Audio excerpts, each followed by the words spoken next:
It's semi-final number 1 in Sydney. New Zealand won the toss, opted to bat first, and the record would reflect that teams batting first in this tournament have won 5 out of the 6 times.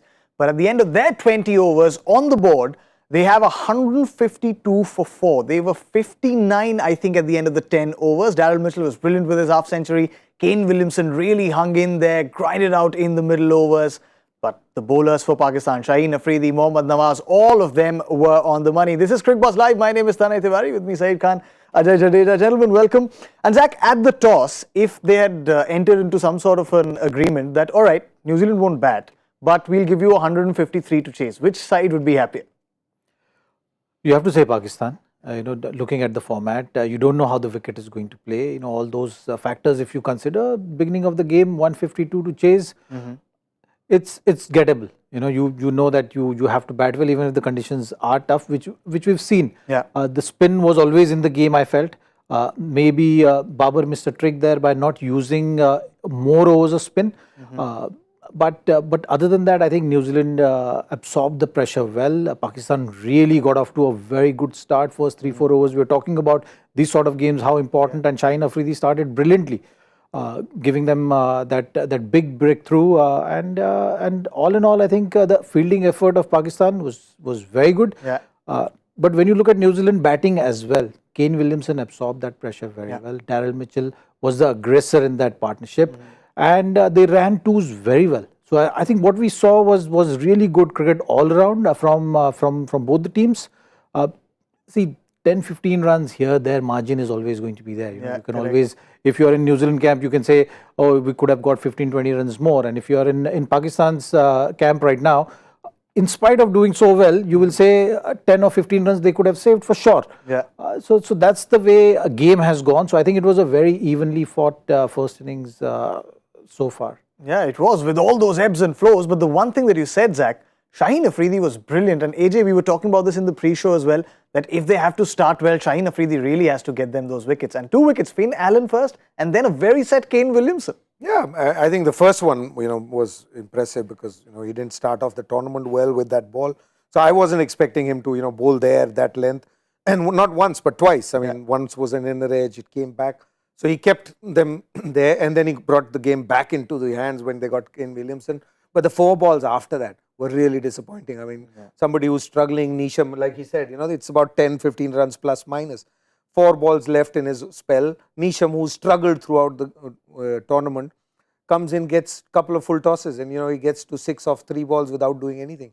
And those could be the difference in 4. Yeah. I mean, look at numbers: 4 overs, 24, 2 wickets.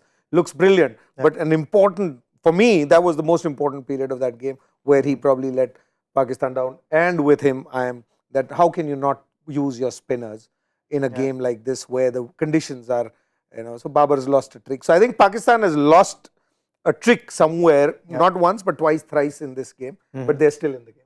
Yeah, they are, and especially because of that track. But the one thing that would perhaps make Pakistan fans really happy, Zach, is the fact that Shaheen Afridi is kind of coming back into his own. We saw him bowl and perhaps run in also with a bit more rhythm. Did you see that as well? Well, if you compare him to the best of Shaheen, if you just compare a bowler who's made that impact at this level, bowling 140 plus consistently, 145, I think he bowls consistently, to what he's doing right now.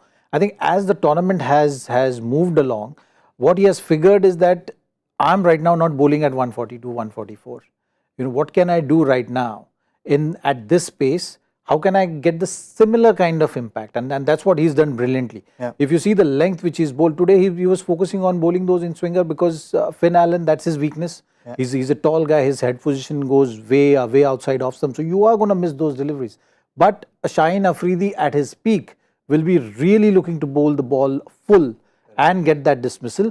Right now, because he's not bowling at that pace, what he has done, he has just kind of altered his length to get the similar kind of effect. Yeah. So what he is bowled right now is that what he has in present day, and that's the beauty. So I think as the tournament progressed, he understood what he needs to do right now in these kind of conditions with the kind of bowling which he's doing, which is around 135, 137, getting the similar kind of effect and using his experience. I think that's the smartness of him. and that's why he's rated as one of the best right now going around in the world circuit. Correct. Yeah. I mean, the kind of resources that you have, you've got to make full use of them.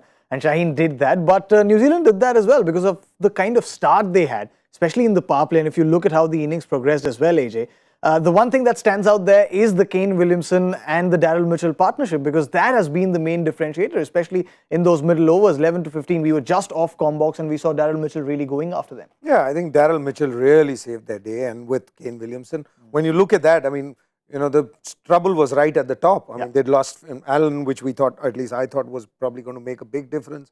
Then they lost Convoy. And then Pakistan gets a run out. When does that happen? Yeah. Off a direct hit. Yeah, off a direct hit. So things were going all in their way. From there, and it's a semi-final, it's that pressure game. To soak in that pressure from that period all the way here, this partnership that they put together may not look very big in numbers, but the conditions that were provided today, this is the very important partnership. And Daryl Mitchell, in fact, played brilliantly in that partnership. Williamson, exactly what he does day in and day out. But Mitchell was the one who actually kept that whole partnership moving at that stage. Yeah. But I still feel they allowed Pakistan, with the spinners. Now, when they come to bat, it will be the spinners who will, dominate this game. And Nawaz had just picked up a wicket in the last over. So during that partnership, if they had 4 more overs, because Shadab also came back. Correct. So consistently, if they had gone on with those 4 overs, they would have made it tougher for them. It's easier on a pitch like this when the seamers are bowling. When the spinners are bowling in the middle of the game, you need to make the play. And at that stage, New Zealand was down and out. But that partnership, allowed them to come to a stage where now at least it's not a fight. Actually, it's a good total. Okay. They brought them all the way into a position from where it was a hopeless position to almost a fighting and I hope not winning, but. But we spoke about Pakistan not using the spinners. Right after the Combox, we were going out and Shadab Khan was bowling that 11th over, I think, and Daryl Mitchell really took him on. Could that have perhaps changed the decision in Babar's head to not go to the spinners and perhaps come back with the pacers who were getting a hint of reverse as well? I think it did.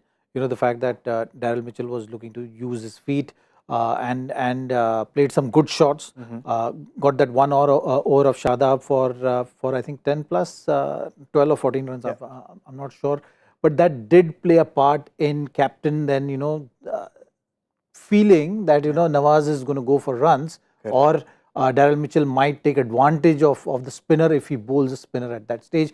And once that stage is gone, then it was getting very difficult for him to go again turn to Nawaz, because the overs have been around 13, 14. Then you don't want the spinner to come and open up the game. So I think it was just that small little phase, where he maybe overthought of things, and just moved to his pacers a tad bit quicker than what he should have done. All right, so then 153 for Pakistan to get. Now, this is on any other track, you'd say this is very much a Babar Rizwan target. I mean, they like to bat at that sort of a run rate, lay the foundation, then make that innings. Is this a tricky one, though? Is this a tricky one? It is a tricky one. It is a tricky one. One, it's a knockout game. It's a semi-final. And with your side, the way you play, it won't be tricky if the usual happens for Pakistan. All the complaints that Pakistan fans have had that Rizwan and Babar take too long. If Rizwan and Babar are playing those spin overs, 8 overs, I think for me this game, it's in Australia, everybody was talking about seam, but I feel that the spinners of those 8 overs, if Babar and Rizwan, even if one of them is still around through those 8 overs, then Pakistan has no problem. But if these two guys are not there when the spin is on, then Pakistan is in deep trouble. Not just trouble, but deep trouble. Deep trouble. Because if you have a look at that lineup, I mean, they of course have the pacers, but what AJ is mentioning and what we've seen so far, especially with the bowler like Mitchell Santner, Zach, he's really bowling those loopy ones and tempting the batters. That would be trouble.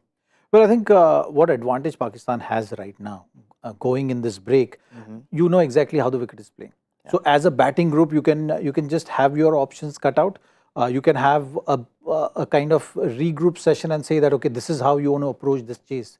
And to me, when you see this kind of a pitch, that new ball and the power play becomes even more important when you're batting.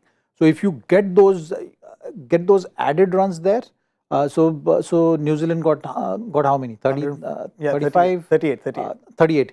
So if you beat New Zealand in that, if you get to 45, 47, so those 10 runs is going to go a long way in this chase when you're batting in those middle overs, especially when Santner and his Sodi will be bowling.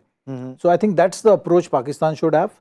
And in the middle order, one guy who's looked really good was Iftikhar. Yeah. I think he's a very good player of spin and someone who can really put spinners under pressure by hitting those big shots. Yeah, correct. If he's there in that middle phase and he's in, I think he'll be able to give some trouble to Kane Williamson in terms of maneuvering his resources. Yeah. But Rizwan and Babar, if they get off to a start, then things are going to be easier. They have first ball 4. Just a thought, because I'm with him exactly. Yeah. I'm not a person to change generally, but this being a crucial game, what about Harris going to open?